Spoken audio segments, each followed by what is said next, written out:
Iran ने Israel के operation rising lion के जवाब में ऑपरेशन ट्रू प्रॉमिस 3 किया शुरू।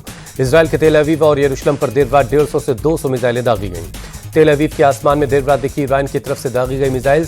कई धमाके भी सुने गए। तेल अवीव में गूंजते रहे खतरे के सायरन। ईरानी मिसाइल्स अटैक में तेल अवीव का रमदगान सबसे ज्यादा प्रभावित हुआ। कम से कम 9 इमारतों को पहुंचा नुकसान, 34 से ज्यादा लोग जख्मी।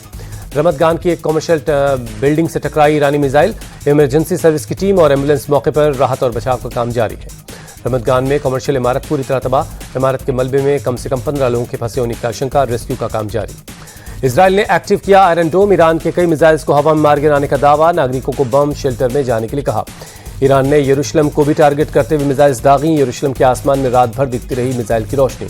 ईरान से पहले शुक्रवार की देर रात इजराइल ने ऑपरेशन राइजिंग लॉयन के तहत ईरान पर किया था हमला। ईरान के अंडरग्राउंड न्यूक्लियर सेंटर फोर्डो पर किया हमला। जमीन के सैकड़ों मीटर नीचे बने फोर्डो परमाणु स्थल के पास 2 धमाके सुनाई दिए। इस्फहान में ईरानी परमाणु स्थल को भी टारगेट करने का दावा। संयुक्त राष्ट्र सुरक्षा परिषद की आपात बैठक में ईरान के राजदूत ने माना, इजरायली हमले में 78 ईरानी नागरिकों की जान गई, 320 से ज्यादा लोग जख्मी हैं। ईरान पर इजराइल के हमले के बाद अमेरिकी राष्ट्रपति ट्रंप का ऑफर। ईरान के पास परमाणु समझौते पर आने का दूसरा मौका है। इजराइल के पीएम बेंजामिन नेतन्याहू से पीएम मोदी ने फोन पर बात की।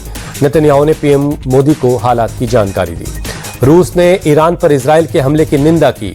कहा, मिडिल ईस्ट में बढ़ता तनाव चिंता की बात है। क्रैश साइट से मिला एयर इंडिया विमान का ब्लैक बॉक्स, 28 घंटे बाद हुआ बरामद। एआईबी ने ब्लैक बॉक्स की जांच शुरू कर दी है। अहमदाबाद क्रैश साइट पर ब्लैक बॉक्स का डीवीआर मिला। जांच के लिए साथ ले गई फॉरेंसिक टीम। डीवीआर में छुपी हो सकती है हादसे की वजह। प्लेन क्रैश के बाद डीजीसीए का बड़ा फैसला। बोइंग 787 के 2 बेड़ों की सख्ती से जांच। हर डिपार्चर से पहले अनिवार्य की गई जांच। पावर एश्योरेंस चेक भी 2 हफ्ते में करवाना जरूरी। 15 जून से लागू होगा डीजीसीए का नया आदेश। फ्यूल सिस्टम, इंजन कंट्रोल से लेकर हाइड्रोलिक सिस्टम की जांच होगी। सभी रिपोर्ट्स डीजीए को सौंपी जाएगी। एयर इंडिया के चेयरमैन एन चंद्रशेखरन का बयान, एक्सपर्ट्स की जांच पूरी होने तक संयम बनाए रखें। हम आपको प्लेन क्रैश क्यों हुआ इसका पूरी डिटेल बताएंगे। देहरादून में स्प्रिंग टर्म 2025 की पासिंग आउट परेड। भारतीय सेना को मिले 419 युवा ऑफिसर। श्रीलंका सेना के कमांडर लेफ्टिनेंट जनरल बीकेजेएम लसांथा रेड्रिगो ने कैडेट्स को पदक दिया। राजा हत्याकांड केस में पीड़ित परिवार की मांग, सच्चाई जानने के लिए मुख्य आरोपी सोनम और राज कुशवाहा की नार्को टेस्ट करवाया जाए। राजा रघुवंशी के भाई सचिन ने कहा कि सोनम और राज एक दूसरे को मास्टरमाइंड बताकर इस केस को भटकाने की कोशिश में है। हत्या में और लोगों के शामिल होने का जताया शक। हरियाणा में कुरुक्षेत्र के शाहबाद में देर रात सरेआम गोली मारकर शराब ठेकेदार शांतनु की हत्या कर दी गई। 2 बाइक सवार बदमाशों ने 8 राउंड फायर किए। फायरिंग के बाद मौके पर पहुंची पुलिस ने जांच शुरू की। आसपास के सीसीटीवी फुटेज को खंगाला जा रहा है। बदमाशों की तलाश जारी है। दिल्ली के मंगोलपुरी में चाकू की नोक पर एक दुकान में लूट। 4 बदमाशों ने लूट की वारदात को अंजाम दिया। सीसीटीवी में कैद हुई लूट की पूरी का वारदात। लुटेरों ने चाकू दिखाकर पैसे लिए और मौके से फरार हो गए। जम्मू कश्मीर के रियासी में जंगलों में लगी भीषण आग। नेशनल हाईवे 144 के करीब पहुंची जंगल की आग। वन विभाग और फायर ब्रिगेड की टीम आग पर काबू पाने में लगी है। जम्मू कश्मीर के पुंछ में भी जंगलों में लगी भयंकर आग। तेज हवा की वजह से आग तेजी से फैल रही है। फायर ब्रिगेड की टीम ने आग बुझाने में लगी हुई है। स्थानीय लोगों के मुताबिक पिकनिक मनाने आए कुछ लोगों की लापरवाही की वजह से आग लगी और ये आग अब रिहायशी इलाकों की तरफ फैलने का खतरा भी है।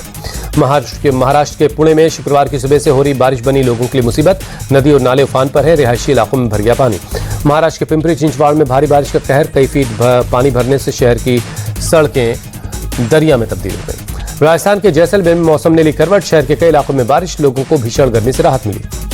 तमिलनाडु के मदुरई में मछली पकड़ने का त्योहार। बड़ी संख्या में मछली पकड़ने के लिए जुटे लोग। सदियों पुरानी है परंपरा। WTC फाइनल के 4थे दिन मिल सकता है वर्ल्ड टेस्ट का नया चैंपियन।